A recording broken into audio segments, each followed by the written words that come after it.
सत परम मंगलमय विश्वरूप परमात्मा और परमात्मा स्वरूप तत्वदर्शी सद्गुरुदेव के चरणों में हार्दिक नमन करते हुए पुण्यग्राम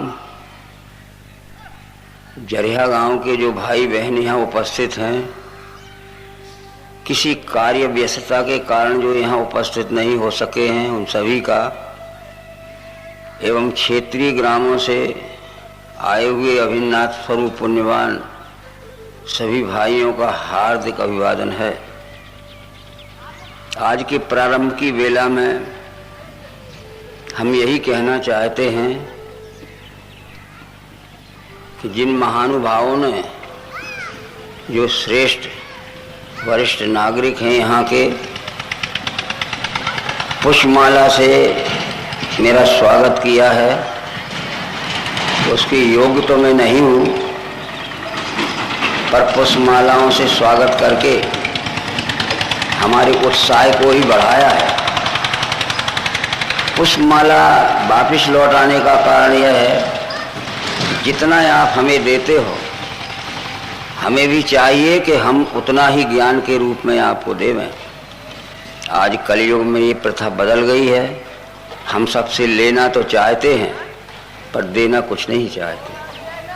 इसलिए पहले तो पुष्पों का ही आदान प्रदान करेंगे कि जो पुष्प द्वारा हमें आप स्वागत करते हो वैसा ही हम आपका स्वागत पुष्प द्वारा करें। इसके बाद जो ज्ञान यहाँ हम आपको देंगे तो आप लेना और उसके अनुसार व्यवहार में, मानव जगत के व्यवहार में उस ज्ञान का आचरण करना, मानव जगत को उद्धार करने के लिए। मानवता में अति विषम भेद हो गया है। आज मानव मानव को छूता नहीं है, जबकि हम जानवरों को छूते हैं, कुत्ते को छूते हैं, गधे को भी छूते हैं, परंतु ये मानव मानव को छूता नहीं है। और जो हमारे भाई बहन चाहते हैं कि हम आपके बीच में बैठें, चाहते हुए भी हम उन्हें हमारे बीच में नहीं बैठालना चाहते हैं। ये सनातन धर्म की प्रथा नहीं है। सनातन धर्म ये वेद सम्मित है, सत्य ही सनातन है और सतनाम विश्वरूप परमात्मा का है। एकम सत विप्रा बहुधा वदंती। जब तक हम सत्य को नहीं जानेंगे तब तक सनातन धर्मी नहीं हो सकते, और सनातन धर्मी जो ना होगा वो अभी ईश्वर को नहीं जानता है, केवल शब्दों में अपने को सनातन धर्मी कहता है। व्यवहार में सनातन धर्म दिखना चाहिए।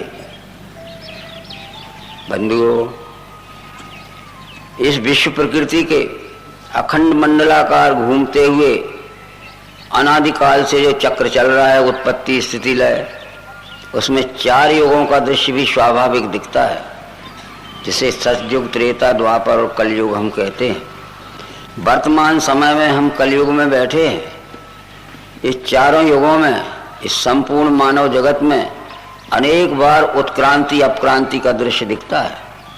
उत्क्रांति का दृश्य उसे कहते हैं जब संपूर्ण जगत की मानवता ईश्वर और धर्म के नाम में एकात्मता के प्रेम में जुड़ जाती है, भेदभाव छूट जाता है, भक्तिमय जुड़ जाती है। और अपक्रांति का दृश्य उसे कहते हैं इस समय संपूर्ण जगत की मानवता अनेक प्रकार के मतभेद में बढ़ जाती है।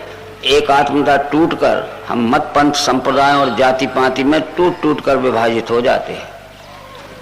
ये अपक्रांति के समय को ही धर्म गिलानी कहा है। जब जब होए धर्म की हानि, बाढ़े असुर अधम अभिमानी, तब तब प्रभु धर्म मनुष्य शरीरा, हरहि कृपा निधि सज्जन भीरा। रामचंद्र जी के समय में भी इस संपूर्ण जगत की मानवता को एकात्मता के प्रेम में जोड़ा, इसका प्रमाण रामायण है। श्री कृष्ण के समय में भी यही था। कृष्ण ने कहा, यदा यदा ही धर्मस्य ग्लानिर्भवति भारत अभ्युत्थानम अधर्मस्य तदात्मानं सृजाम्यहम्। जब अधर्म उठकर ऊपर आ जाता है तो धर्म दब के नीचे चला जाता है। हजारों महात्मा होंगे पर नीचे दबे हुए धर्म को उठाकर ऊपर नहीं ला पाते, ऊपर उठे हुए धर्म को नीचे नहीं ले जाते। अधर्म धर्म का यही मतलब है कि मानव मानव में हमारे विवेकहीन अज्ञान से हमने जो अपने को ही श्रेष्ठ माना है, दूसरों को हमने कनिष्ठ माना है या नीच माना है। ऐसे धर्म संक्रमण के समय में कृष्ण ने भी कहा था कि यदा यदा ही धर्मस्य ग्लानिर्भवति भारत अभ्युत्थानम अधर्मस्य तदात्मानं सृजाम्यहम्। उस समय विश्वरूप परमात्मा की ओर से ये संपूर्ण जगत के मानवों को विश्वरूप के दर्शन कराकर एकात्मता के प्रेम में और भक्ति के नाम में परस्पर प्रेम में जोड़ने के लिए अवतार आते हैं। हम भक्ति तो करते हैं, जिस परमात्मा की हम भक्ति करते हों, श्री रामचंद्र जी की भक्ति करते हों, श्री कृष्णचंद्र जी की भक्ति करते हों, उनके ज्ञान के विपरीत ही हम जा रहे हैं। देखा जाए हमारा जो शब्दों में तो हम वही भाषण करते हैं जो रामचंद्र जी ने रामायण में सबको समझाया, शौरी को, निषाद को आदि, पर वैसा शब्दों में हम भाषण करते पर व्यवहार में नहीं दिखता। जैसा बोले वैसा चले, ये ज्ञान श्री रामचंद्र जी ने दिया था कि जैसा हम बोलते हैं वैसा हमारा आचरण भी होना चाहिए। इन चारों युगों में अनेक बार धर्म गिलानी आई। सतयुग में 4 अवतार हुए विश्वरूप परमात्मा के। चारों युगों में 10 अवतार होते हैं। मत्स्य, कूर्म, वाराहस्य, नरसिंहो, वामनस तथा रामो रामस्य कृष्णस्य बुद्धा कल्कि तथा स्मृता। एते 10 अवतारस्य पृथिव्याम प्रकीर्ता। सतयुग में 4 अवतार हुए, मत्स्य, कूर्म, वाराह और नरसिंह। हम यहीं से भ्रम में पड़ गए, यहीं से हमारी विवेक बुद्धि भ्रमित हो गई कि मत्स्य अवतार को हम पानी में रहने वाली मछली मानते हैं, फिश। कूर्म अवतार को, कश्य अवतार को हम पानी में रहने वाला कच्छप मानते हैं, टॉर्टाइज। और वाराह अवतार को हम सड़क पर घूमने वाले सूकर का अवतार मानते हैं। ये मत्स्य, कूर्म और वाराह ये क्षत्रियों के कुल के नाम है, पुराणों में लिखा है। ये मत्स्य, कूर्म, वाराह आदि क्षत्रियों के कुल के नाम है। ये अर्जुन का समधी विराट राजा विराट मत्स्य कुल का क्षत्रिय था। भीष्म पर्व के 13वें अध्याय में महाभारत में लिखा है कि मत्स्यराज विराट अपने मत्स्य वंशियों के सहित और सेना को लेकर पांडवों की सहायता करने के लिए कुरुक्षेत्र के मैदान में आए थे। तो मत्स्य वंशियों के सहित आए थे, बहुत सी मछलियां लाए होंगे।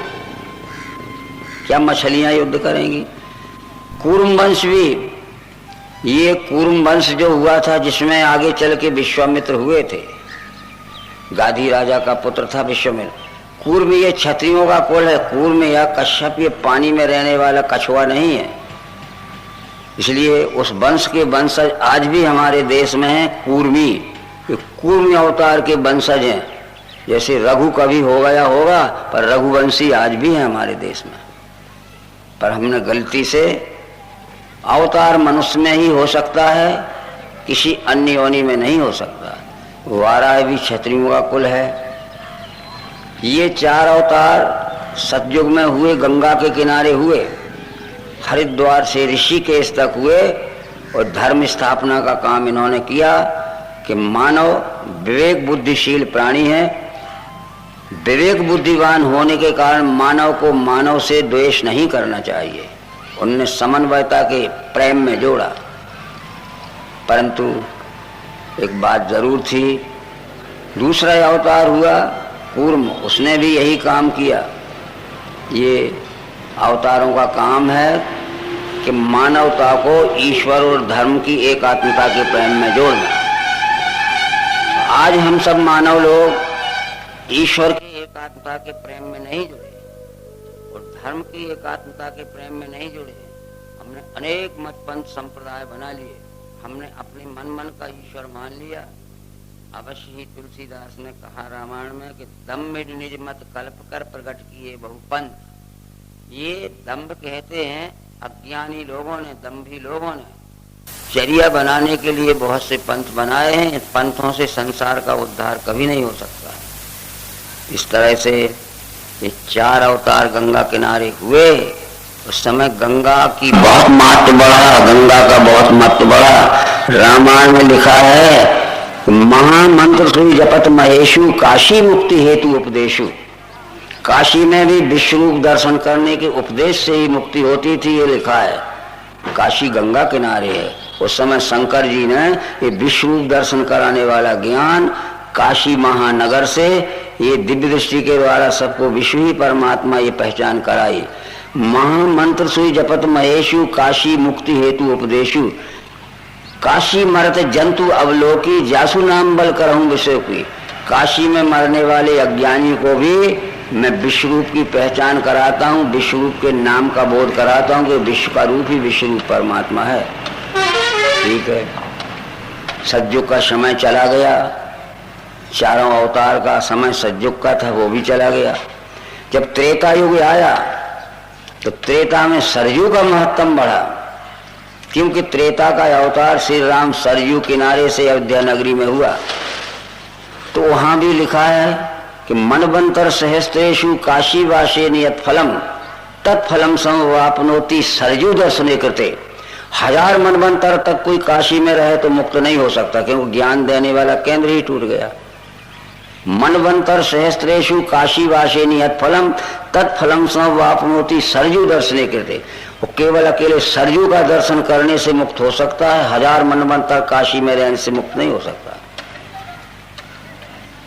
4 खानी जग जीव अपार अवध सजे तनु नहीं संसारा। ये आ गया अयोध्या का नंबर कि चारों खानी के अपार जीव अयोध्या में जाके शरीर छोड़ दें, जन्म मृत्यु के चक्कर से छूट जाते। वहां काशी में छूटता था, क्योंकि विश्वरूप दर्शन कराने वाले ज्ञान का आविष्कार रामचंद्र जी ने अयोध्या नगरी और सरयू किनारे से किया। 4 खानी जग जीव अपारा अवध सजे तनु नहीं संसारा। और वहां लिखा था काशी मरत जंतु अवलोकी जासु नाम बल करूं, क्योंकि महत्तम आ गया सरयू में। वो वामन परशुराम और राम ये 3 अवतार अयोध्या नगरी और सरयू किनारे हुए, इसलिए सरयू का महत्तम बढ़ गया। परंतु त्रेता का समय चला गया, द्वापर आ गया, यमुना का महत्तम बढ़ गया, क्योंकि विश्वरूप परमात्मा का 8वां अवतार श्री कृष्ण यमुना किनारे हुआ। विधि निषेध में कलिमल हरणी कर्म कथा रविनंदनी वर्णी। विधि निषेध में कलिमल हरणी कर्म कथा रविनंदनी वर्णी। रविनंदिनी कहते हैं यमुना जी को। कौन सा काम करना चाहिए, कौन सा काम छोड़ना चाहिए, कौन से काम के करने में संपूर्ण जगत की मानवता एक ईश्वर एक धर्म को मानेगी, और कौन सा कर्म छोड़ना चाहिए जिस हमारे अज्ञान के भ्रम से ये संसार की जनता अनेक ईश्वर मानने लगे और अनेक मजहब और अनेक धर्म मानने लगे। तो कृष्ण जी ने कहा कि सर्वधर्मान परित्यज मामेकम शरणं व्रज। अर्जुन, तू सब धर्मों को छोड़कर, जाति के पाति के छुआ के छूट के, इन सब धर्मों को छोड़कर एक ही धर्म धारण कर। एक ही धर्म यह है कि धारणा धर्म मिथ्याहु तद धर्म धार्यते प्रजा। जो धारण किया जाता है उसे धर्म कहते हैं। तत् धर्म धार्यते प्रजा, हर एक मनुष्य को धर्म धारण करना है। ये विश्व का रूप ही विश्वरूप परमात्मा है।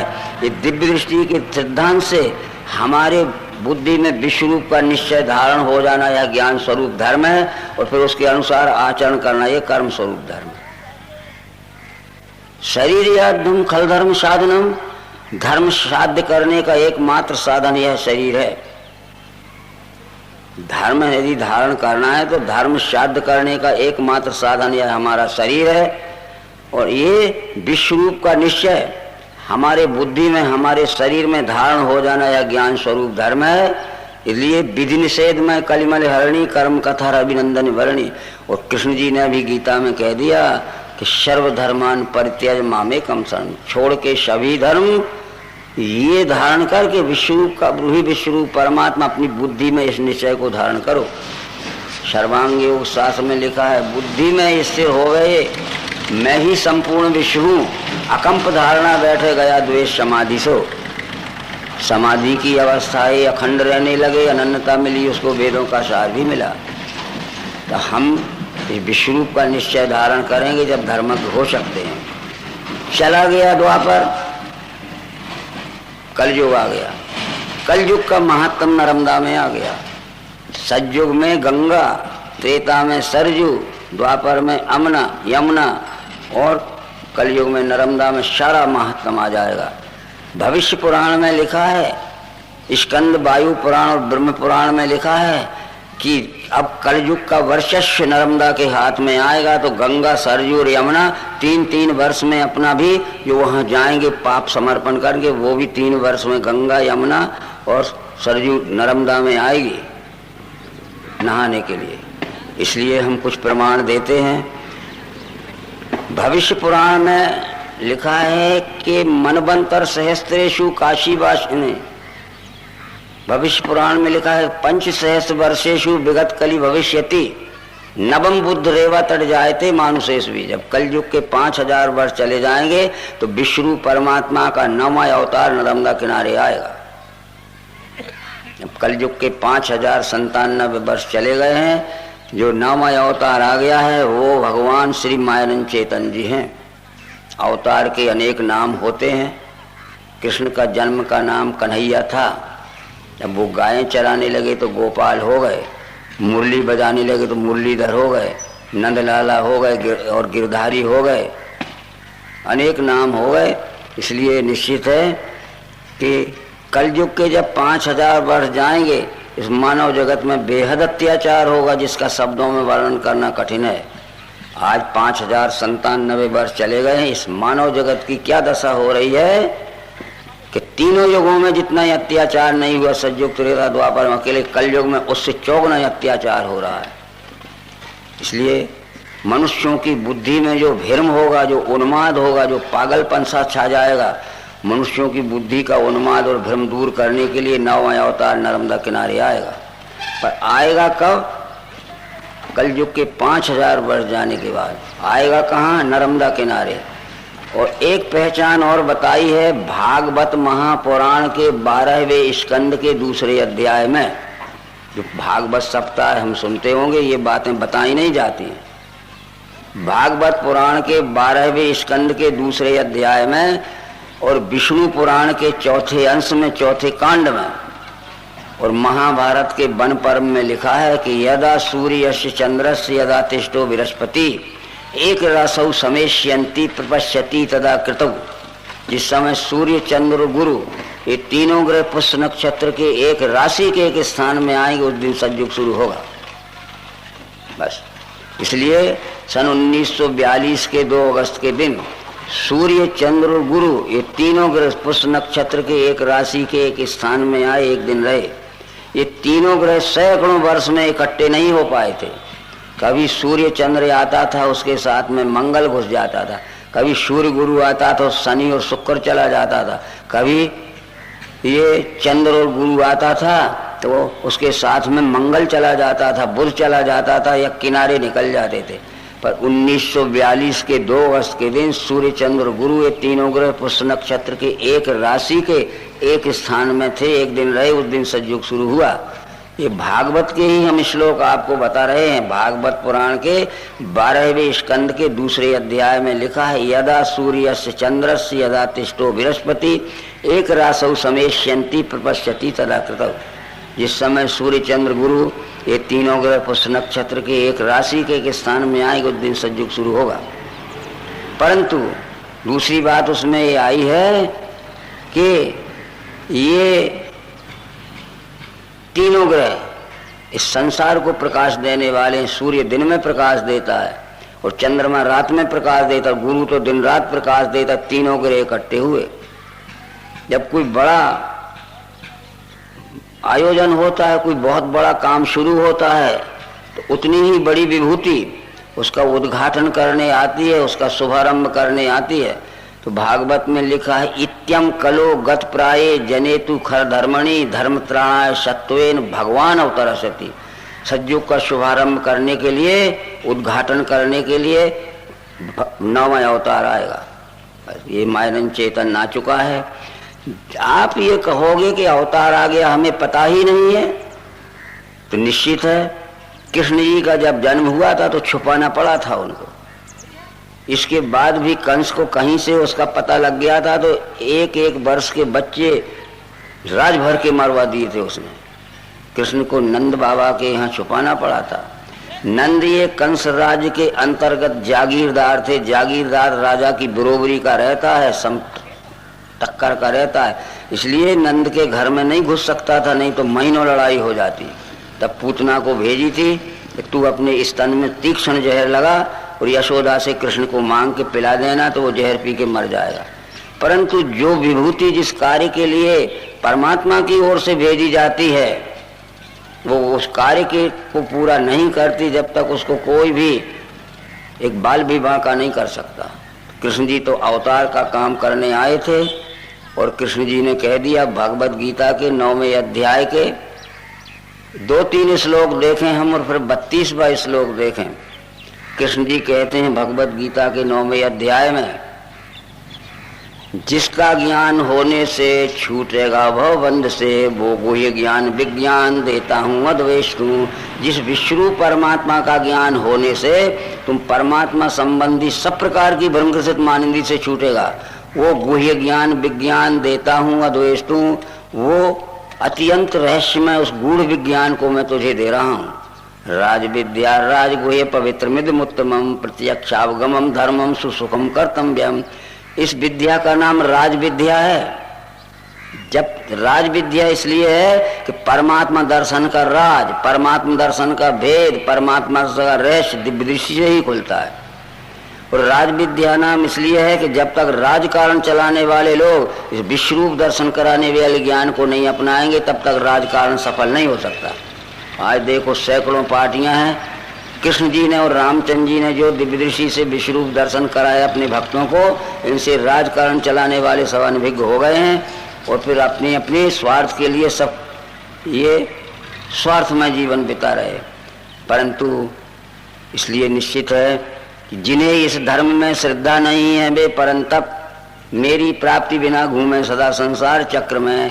जिसे इस धर्म में श्रद्धा नहीं है वे परंतप। हे अर्जुन, मैं जो कह रहा हूँ कि विश्वरूप का निश्चय ही हमारी बुद्धि में धारण हो जाना ये ज्ञान स्वरूप धर्म है, और उसके मुताबिक फिर विश्व के साथ व्यवहार करना ये हमारा कर्म स्वरूप धर्म है ज्ञान। तो मेरे बताए हुए इस ज्ञान रूपी धर्म में जिसको श्रद्धा नहीं होगी, उनके जन्म मृत्यु का चक्कर बंद नहीं हो सकता, चाहे 1000 जन्म चले जाएं।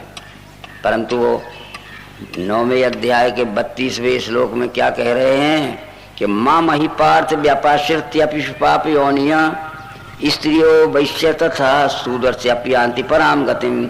मेरे आश्रय से पार्थ पापी चांडाल आदि भी स्त्रियां वैश्य शूद्र पाते हैं श्रेष्ठ वो गति। ये जाति के अभिमानियों ने स्त्रियों को, अछूतों को, शूद्रों को ये भक्ति के अधिकार से वंचित कर दिया है। इसलिए मैं भक्ति का अधिकार दिलाने आया हूँ।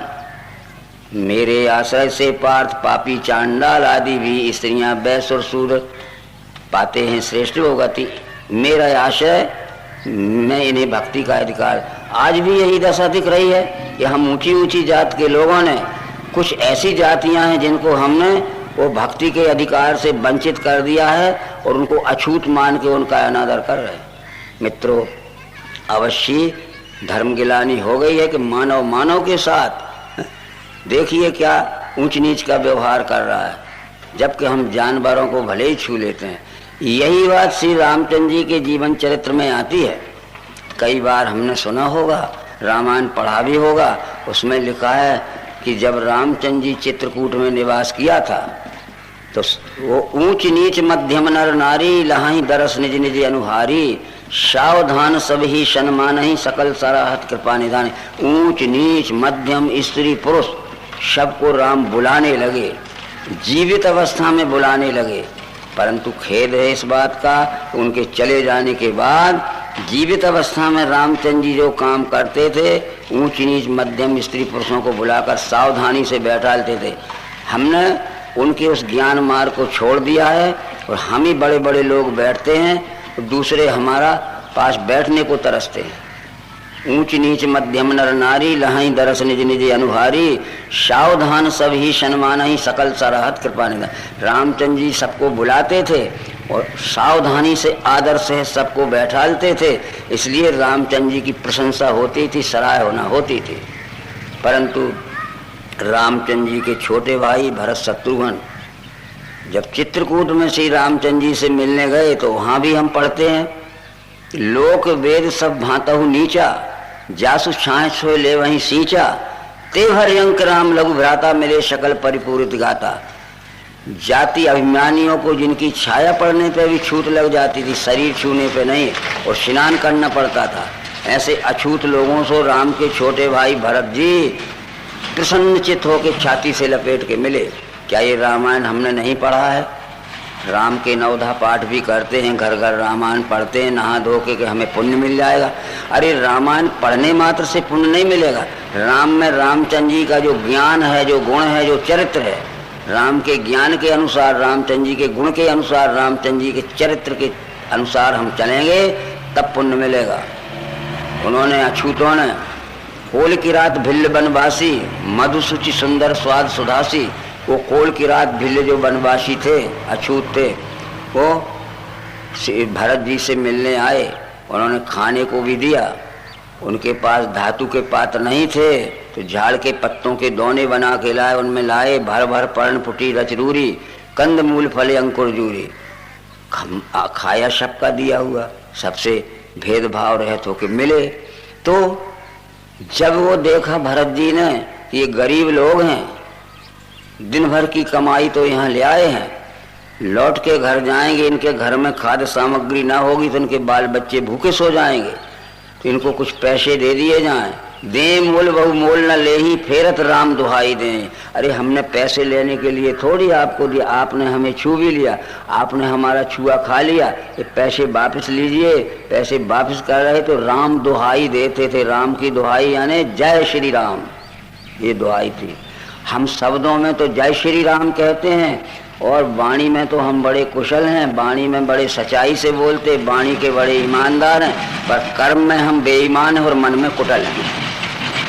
इसलिए राम भक्ति का नाता इससे नहीं जुड़ सकता भाइयों।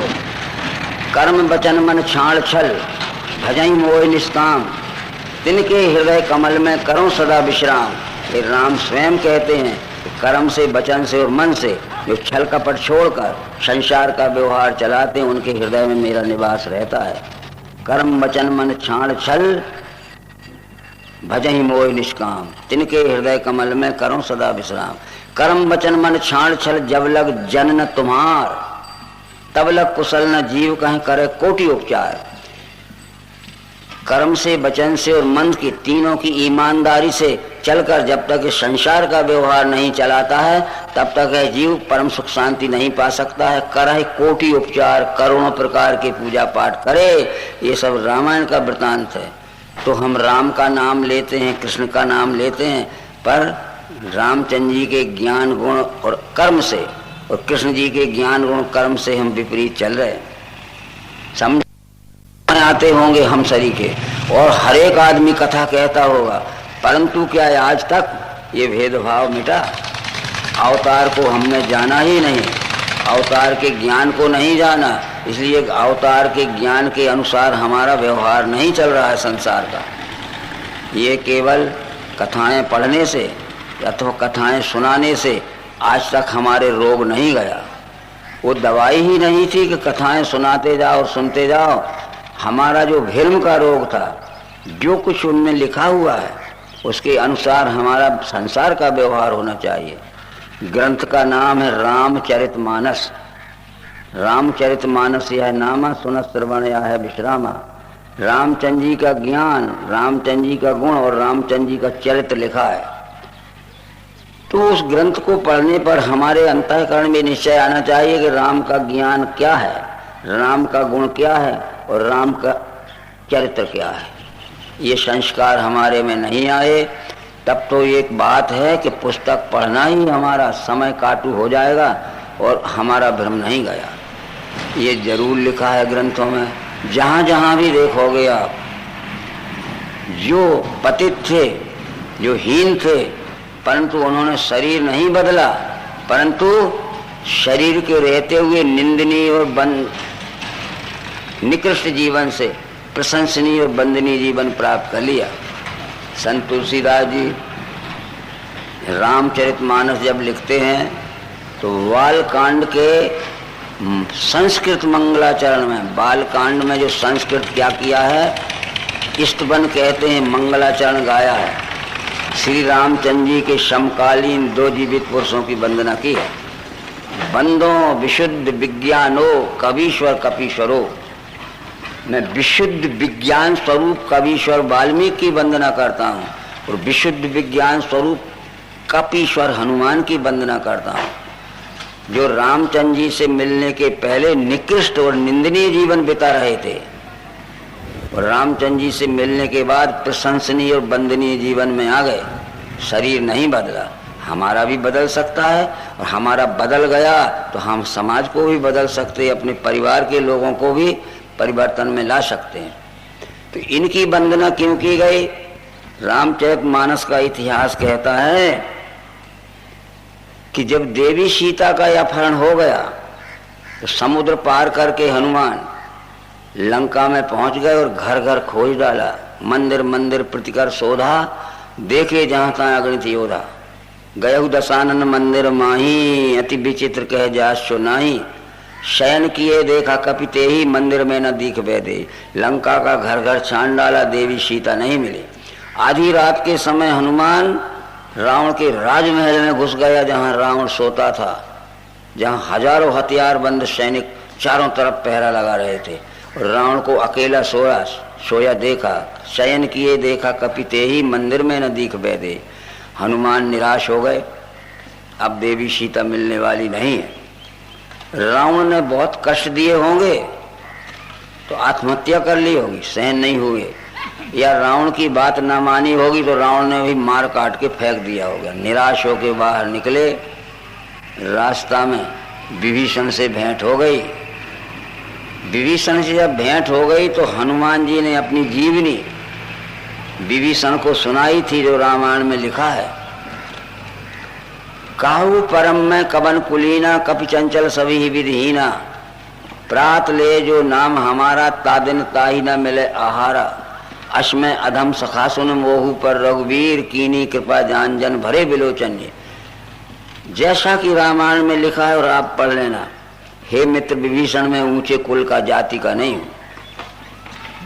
कपि चंचल सभी विधिहीना, हम वन में रहने वाले बनचर थे, सभी विधिहीना, सब प्रकार से नीच प्रवृत्ति के थे।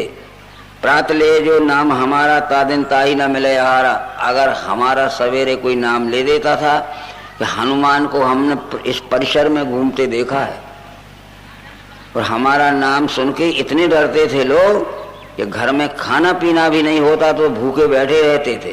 प्रात ले जो नाम हमारा, तादिन ताही न मिले आहारा, क्योंकि निकलेंगे तो मारेगा पटक पटक के, भय से लुके। अश्मय अधम सखा सुन मोहू पर रघुवीर, कीनी कृपा जान जन भरे बिलोचन। हे मित्र विभीषण, में अधम था, पर राम ने जब मेरे ऊपर कृपा कर दी तो आज मैं प्रातः स्मरणीय हो गया, प्रातः बंदनीय हो गया। राम ने कृपा क्या थी? कौन सी कृपा की थी? हनुमान सुग्रीव के साथ ऋषमुख पहाड़ की गुफा में बाली के डर से छुप के रहते थे। जब सुग्रीव ने देखा कि हमारे के पहाड़ के तरफ दो जवान और बलवान व्यक्ति आ रहे हैं, सुग्रीव ने हनुमान जी से कहा कि जाओ देखो, उनका भेद लो। यदि बाली ने उनको भेजा है तो दूर से इशारा कर देना, ये पहाड़ छोड़ के हमें भागना पड़ेगा। पठवा बाली होए मन मैला, भागो तुरंत तजो यह शैला। हनुमान गए थे, श्री रामचंद्र जी की हनुमान की बातचीत हुई थी। इस संदर्भ में रामचंद्र जी ने उन्हें दिव्य दृष्टि दे दी, तत्व दर्शन ज्ञान दे दिया। किष्किंधा कांड के 3 दोहे में लिखा है, सो अनन्य जाके यश मति न टरे हनुमंत, मैं सेवक सचराचर रूप स्वामी भगवंत। अनन्य भक्त उसे कहते हैं, यदि हमारे में से किसी भाई बहनों को अनन्य भक्त बनना है तो सो अनन्य जाके अश्मति न टरे हनुमंत। अनन्य भक्त उसे कहते हैं जिसकी मति यानी बुद्धि में यह ज्ञान पक्का अटल बैठ जाए कि मैं सेवक सचराचर रूप स्वामी होगा। मैं सेवक हूँ, जितना जड़ चेतन और चराचर सृष्टि के रूप में सारा जगत दिख रहा है, यही तो हमारा स्वामी भगवान है। ये राम ने हनुमान को ज्ञान दे दिया, एक ही बार में समझ में आ गया। हमें तो हजारों बार में समझ में नहीं आया। ये बस इतना निश्चय है कि राम ने ही कहा कि अनन्य भक्त उसे कहते हैं कि जिसकी बुद्धि में यह ज्ञान पक्का निश्चय हो जाए कि मैं सेवक सचराचर रूप स्वामी भगवंत, मैं सेवक हूँ। जितना जड़ चेतन और चराचर सृष्टि के रूप में सारा जगत दिख रहा है, यही हमारा स्वामी भगवान है। जिस जगत में भगवान देखा, कहिए हम कहते जगत झूठा है, जगत झूठा है, राम ही कह रहे, और रामायण पढ़ के हम देख लेंगे। इसी प्रकार से अवश्य ही वाल्मीकि को कहा कि बंदो विशुद्ध विज्ञानो कवीश्वर, कवीश्वर यानी वाल्मीकि और कपीश्वर यानी हनुमान। वाल्मीकि डाकू था, लुटेरा था, वाला नाम था, जात का कोली था, अछूत था, बड़ा हिंसक था, बड़ा क्रूर था, बड़ा दुष्ट था, वो जन्म जीव घातकी था, जन्म से ही बड़ा क्या था, हिंसक था। जिसको पकड़ा मारा पीटा छुड़ा लिया, मरो या हाथ पांव टूटा।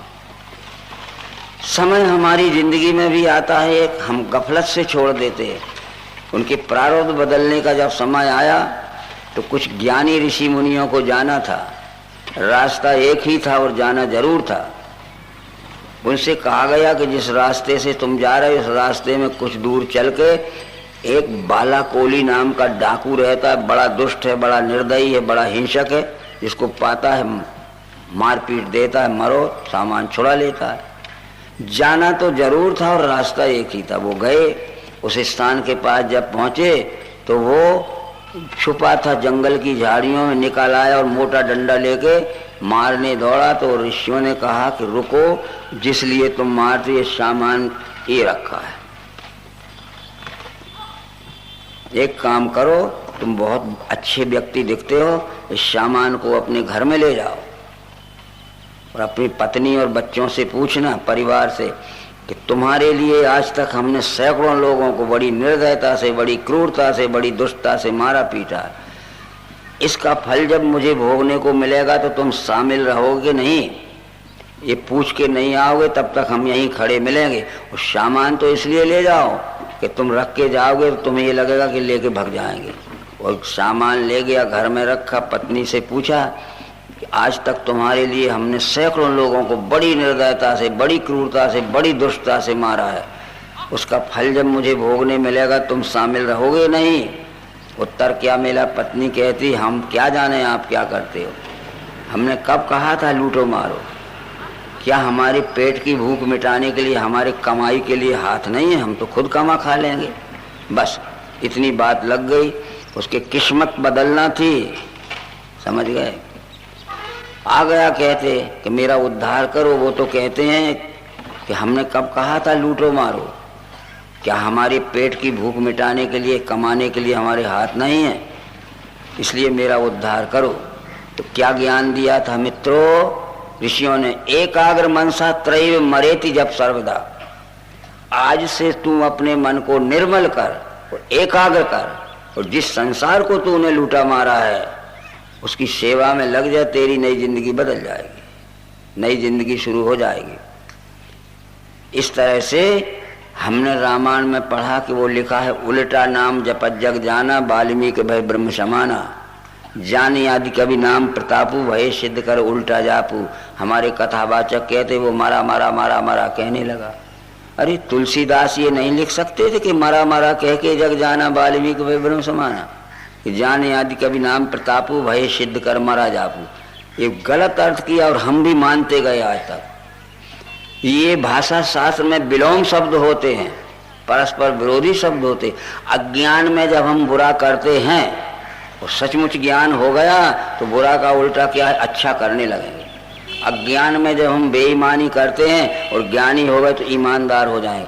अज्ञान में हम दुराचार करते हैं, ज्ञान हो गया तो सदाचारी हो जाएंगे। अज्ञान में हम दुष्ट रहते हैं और ज्ञान हो गया तो दयालु हो जाएंगे। जिंदगी बदल गई। मरा मरा नहीं कहा था, चाहे जो मनवा दिया है, चाहे जो मानते गए, क्योंकि हमारी बुद्धि में विवेक नहीं था और समझाने वाले भी विवेकहीन थे, तो मरा मरा कहने लगे। एकाग्र मनसा त्रैव मरेति जप सर्वदा।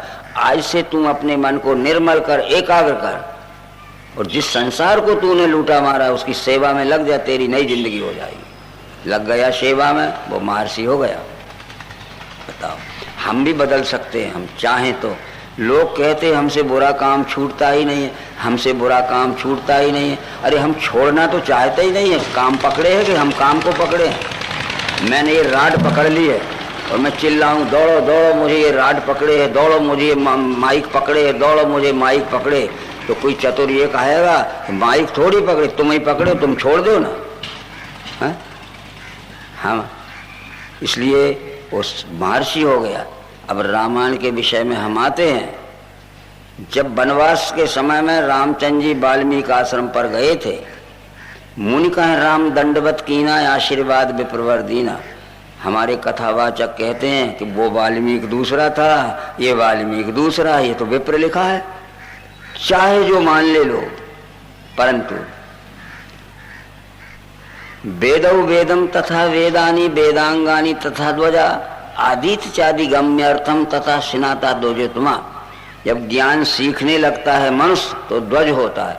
हमारे हड्डी मांस और चमड़े का शरीर माता पिता के घर में होता है और ज्ञान का जन्म गुरु के घर में होता है, वो दूसरा जन्म माना जाता है। द्वि का अर्थ है द्वितीय, जा का अर्थ है जन्म। ज्ञान सीखने का जन्म गुरु के घर में होता है, हम ध्वज हो जाते हैं और वो सीखे हुए ज्ञान को जब दूसरे को सुनाने लगते हैं तो हम विप्र होते हैं। विपर्य शाट पारम का बी का अर्थ है विशेष, प्रा का अर्थ प्रकार। और शब्दों में सुनाए हुए ज्ञान को जब प्रत्यक्ष दिखाने लगते हैं तब हम क्या होते हैं? ब्राह्मण होते हैं, महर्षि होते हैं। इसलिए आदि शंकराचार्य कहते हैं संस्कार ध्वजता देवे विप्रत श्रुतिगान से ब्राह्मण दिव्य दृष्टि से इति वेदांत डिंडमा। ज्ञान सीख रहे हैं तो ज्ञान का जन्म यानी द्वितीय जन्म। जब सीखे हुए ज्ञान को शब्दों में सुनाने लगे दूसरे को तो वो विशेष प्रकाश आ गया, विप्र। और जब सुना शब्दों में सुनाए हुए ज्ञान को जब प्रत्यक्ष दिखाने लगे तब ब्राह्मण हुए। संस्कार ध्वजता देवे विप्रत श्रुतिगान से ब्राह्मण दिव्य दृष्टि से यदि वेदांत डिंडमा। तुलसीदास को सदगुरु से दिव्य दृष्टि मिली, श्री गुरु पद नख मणिगण ज्योति सुमरत दिव्य दृष्टि ही होती। तब उन्होंने संत की भूमिका में रामायण लिखी है, दिव्य दृष्टि के विचार से लिखी है। तो फिर दंडवत प्रणाम होने के बाद रामचंद्र जी वाल्मीकि से पूछते हैं कि अब राउर जहाँ आयुष होई मुनिउद वेग न पावे कोई। मुनि तापस जिनसे दुख लही ते नरेश बिन पावक दही। तह रच परम रुचुण त्रिशाला वास करो कछु काल कृपाला। हे मुनिराज, जहाँ आपकी आज्ञा हो और मेरे रहने से जहाँ किसी को तकलीफ न हो ऐसा स्थान मुझे बता दीजिए। तहाँ रच परम रुचुण तृणशाला वास करो कछु काल कृपाला। मैं यहाँ झाड़ के पत्ते और घास का आश्रम बना के कुछ समय वहाँ रहना चाहता हूँ, पर ऐसी जगह बता दीजिए जहाँ मेरे रहने से किसी को कष्ट न हो। तो वाल्मीकि क्या कहता है कि पूछो मोह की रहूं कहाँ, मैं पूछत सक चाहूं और जहाँ न होता है देव कहे तुम्हें बताऊं ठाऊं। श्री राम तुम मेरे से पूछते हो कि रहने को जगह बता दो, पर मैं पूछत सक चाहूं संकोच पूर्वक मैं आपसे पूछता हूं पहले आप ही बता दो जहाँ आप ना हो, तो मैं कहूँगा वहाँ रहो। अरे पहले राम सब में दिखता होता तो डाकू काय को होता। ज्ञान मिलते ही राम सब में दिखने लगा तो वाल्मीकि कहने लगा कि पूछो मोह की रहूं कहाँ, मैं पूछत सक चाहूं। मैं भी संकोच पूर्वक आपसे पूछता हूँ जहाँ न हो तहाँ देव कहे तुम्हें बताऊं, पहले आप ही बता दीजिए। इतने बड़े संसार में जहाँ आप ना हो तो मैं कहूँगा वहाँ रहो, मुझे तो सब जगह दिख रहा है। जय जय अविनाशी सब घटवासी। परंतु शायद आपने मेरे ज्ञान की परीक्षा लेना चाहिए है, तो परीक्षा के रूप में बता देता हूँ जो वाल्मीकि ने राम को बताया।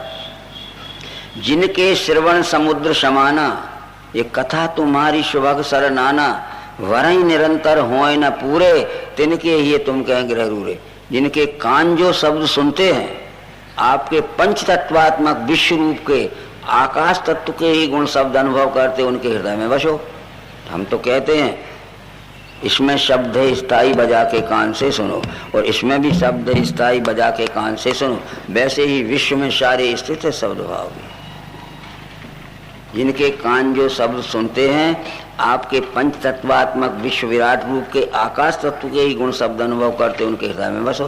तो फिर कोई भी चीज देख लो, इसमें शब्द है स्थाई बजा के कान से सुनो, इसमें भी शब्द है स्थाई बजा के कान से सुनो, इसमें भी शब्द है स्थाई बजा के कान। वैसे ही विश्व में सारे स्थित शब्द भाव भी, ये जितने भी शब्द सुनाई देते हैं आपके आकाश तत्व के ही गुण शब्द हैं। ऐसा जिनको अनुभव हो गया उनके हृदय में बस जाना। दूसरी बात वाल्मीकि कहता है कि लोचन चातक जिनका राखे, रही दरस जल धरे अभिलाषे, निध रही सरस सिंधु सरवारी, ये रूप बिंदु लख होए सुखारी। जिनकी आंखें जो रूप देखती हैं चारों तरफ, शत्रु मित्र जाति पाति छुआछूत नहीं देखती हैं। लोचन चातक जिनका राखे, रही दरस जल धरे अभिलाषे, निध रही सरस सिंधु सरवारी, रूप बिंदु लख होए सुखारी। उनकी आंखें जो रूप देखती हैं आपके पंच तत्वात्मक विश्व रूप के अग्नि तत्व का ही गुण रूप अनुभव करते उनके हृदय में बसो। तो अपनी आंखों से देखो, दिखता है पदार्थ से, दिखता है पदार्थ से, दिखता है। वैसे ही विश्व में सारे जो रूप दिख रहे, आप ही का रूप मुझे दिख रहा है, वैसे ही विश्व में सारे रूप का दिखना वाला। यश तुम्हार मानस विमल हंसन जी है जासु, उनकी जीव जो कुछ चखती है, जीव जो कुछ स्वाद लेती है, आपके पंच तत्वात्मक विश्व रूप के जल तत्व का ही गुण रस अनुभव करती है उनके हृदय में बसो। तो फिर देखो, जीव से ये लगा देखो वस्तु में कुछ स्वाद है, तो जीव से ये लगा देखो वस्तु में कुछ स्वाद है, अपने हाथ को जीव से लगाए वस्तु में कुछ स्वाद। ऐसे ही विश्व में भी रस भाव भरा हुआ, उनकी जीव जो कुछ भी चखती है आपके पंचतत्वात्मक जल का गुण रस अनुभव करती है, इसलिए रस रूप से ही सब जगह, वैसे ही विश्व में भी रस भाव भरा हुआ। आप ही तो भरे हो। परंतु प्रसाद लग सुरस सुवासा सादर जासुल है निस्नासा, उनकी नाक जो कुछ भी सूंघती है आपके पंच तत्वात्मक विराट विश्व रूप के पृथ्वी तत्व का ही गुणगंध अनुभव करती है। नाक से सूंघ के देखो गंधेश में भरा, तो गंधेश में भरा, गंधे इसी रीति लखो सारे गंध में, दृश्य में गंध भी भरा। परंतु करनित करहीं राम पद पूजा, राम भरोसे हृदय नहीं दूजा। उनके हाथ जो कुछ भी छूते और जहां भी छूते हैं वो वायु तत्व का गुण स्पर्श अनुभव करते हैं उनके हृदय में बसो। इसे हाथ लगा देखो या इसे हाथ लगा देखो, इसे हाथ लगा देखो, आता है स्पर्श ध्यान में। ये स्पर्श भाव से ही सब जगह भरते, जहाँ हम छूते हैं आपका ही स्पर्श हो रहा है, जहाँ हम देखते हैं आपका ही रूप दिख रहा है, जहाँ आप जीव से देख आपका ही रस रूप से भरे हो। बस चिदानंदमय देह तुम्हारी विगत विकार जाने अधिकारी। विश्व विराट ही आपका चिदानंद स्वरूप है, पर जिनके हृदय से काम क्रोध लोभ मोह के विकार निकल गए हैं वे अधिकारी जानते हैं, बाकी अनाधिकारी नहीं जानते। चिदानंदमय देह तुम्हारी विगत विकार जाने अधिकारी। परंतु जान भी लिया तो महाराज कोई फायदा नहीं होगा। फायदा कब होगा? कर्म वचन मन रावर चेरा, करहु राम तिनके ही डेरा। अपने कर्म से, अपनी वाणी से और अपने मन से सच्चाई के साथ जो सबके साथ में प्रेममय व्यवहार करते हैं स्वार्थ के लिए, तो वहाँ हमेशा रहना तुम। आप तो कहते हो कि वास करो कछु काल कृपाला, थोड़े समय वास करूँगा मैं, परंतु कर्म वचन मन रावर चेरा, करहु राम तिनके ही डेरा।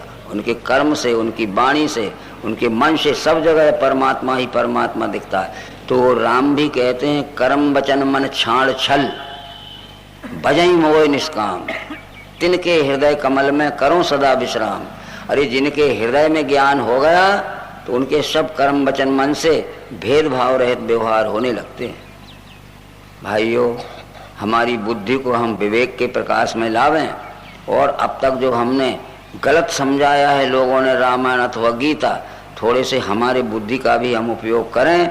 नहीं तो गीता समझाने वाले लाखों लोग घूम रहे हैं, और नवधा करने वाले और रामायण समझाने वाले भी लाखों लोग घूम रहे हैं, परंतु संसार की दशा क्या हो रही है? सुधरा संसार के और चौगना बिगड़ा। क्या समझी रामायण, क्या गीता समझा? बराबर। इन सब बातों को देखोगे तो यही बात है कि वाल्मीकि ज्ञान मिलने के पहले संसार को लूट रहा था, तो ज्ञान मिलने के बाद संसार को राम रूप देखने लगा। हनुमान भी, हनुमान जी ने साफ कहा था कि असमय अधम सखा सुन मोहू पर रघुवीर। ये मित्र विभीषण में अधम था, नीच था, ऊंची जात का नहीं था। मेरा नाम सुन के लोग डरते थे और भूखे प्यासे घर में बैठे रहते थे, पर जब राम ने मेरे ऊपर कृपा कर दी तो मैं प्रातः स्मरणीय हूँ। राम ने कृपा क्या की थी? वो किशिंदा कांड के तीसरे दोहे में लिखा है कि शो अनन्य जाके अश्मति न टरे हनुमंत और मैं सेवक सचराचर रूप स्वामी भगवान।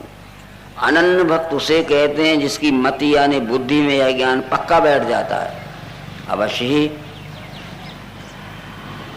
फिर क्या देखता है वो कि मैं सेवक सचराचर रूप स्वामी, मैं सेवक हूँ और ये चराचर सृष्टि के रूप में जितना आदि अंत मध्य है जगत दिख रहा है यही हमारा स्वामी परमात्मा है। ये पढ़ लीजिए।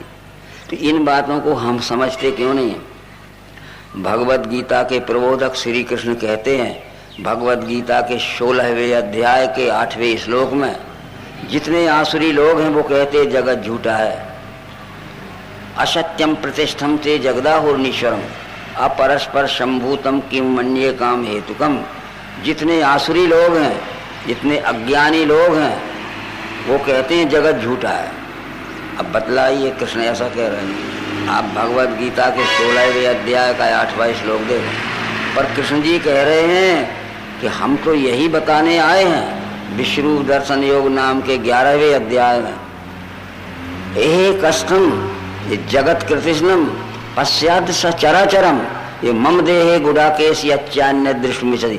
एक ही देह में मेरे स्थित है पार देख तू चराचर जगत सारा और भी जो चाहे वही। एक ही विश्व में चराचर के से सारा जगत भरा हुआ है और तुझे देखना है चाहे नदी हो चाहे पहाड़ हो और चाहे सूरज हो चाहे चांद हो, ये सब परमात्मा का ही स्वरूप। भागवत पुराण के 11वें स्कंद में लिखा है राजा जनक ने एक तत्वदर्शी ऋषि से पूछा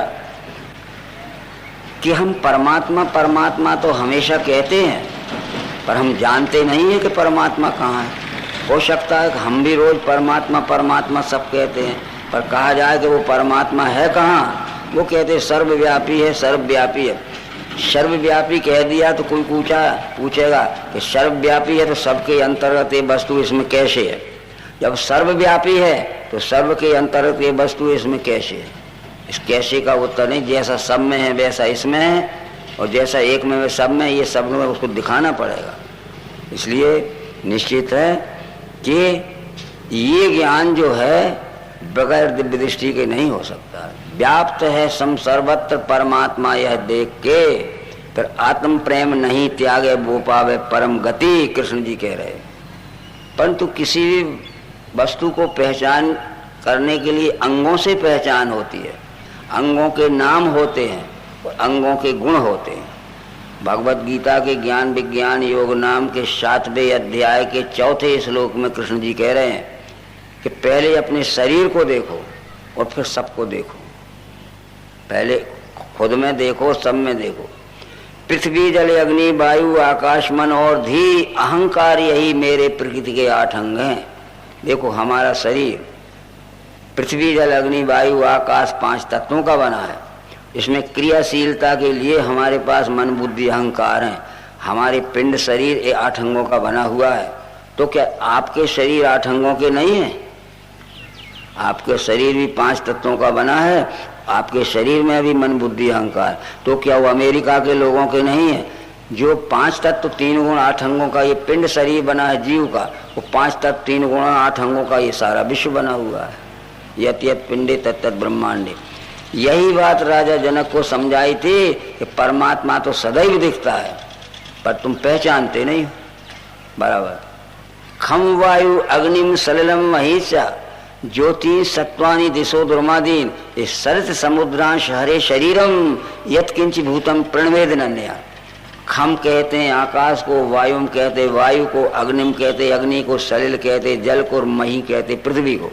देखो पृथ्वी जल अग्नि वायु ये अनंत विस्तार में 5 तत्व दिख रहे हैं। ज्योतिष जितनी प्रकाशवान चीज है, सूर्य नक्षत्र तारे, दिशा जितनी 10 दिशाएं हैं, पूरब पश्चिम उत्तर दक्षिण ईशान आग्नेय नैऋत्य वायव्य नीचे ऊंचे, और जितने भी ये द्रुमयादीन हैं, द्रुम कहते हैं लता बेल वनस्पति पौधे झाड़, शरित एक नाली में बहते हुए छोटी सी पानी से लेकर महानदी तक, समुद्रांश गड्ढे में भरे हुए पानी से लेकर महासमुद्र तक, यही तो सब परमात्मा का शरीर है। देखो ना, पहचानते नहीं।